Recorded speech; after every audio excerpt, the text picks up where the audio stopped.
sou Isabela, tenho 7 anos e eu vou fazer aquela salada de frutas. Primeiro eu vou espremer essa laranja.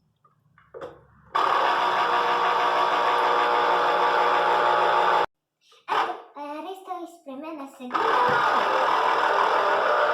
Depois da laranja espremida, eu vou colocar essas frutas aqui.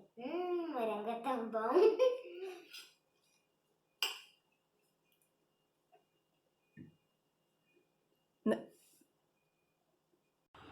Eu estou colocando nesse prato morango, mamão e bananas. Essa tigela. Pronto. Agora eu vou derramar o suco de laranja. Pronto.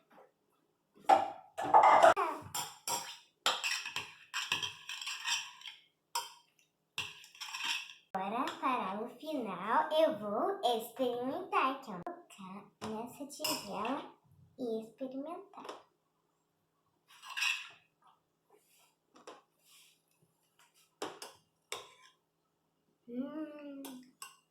Que delícia!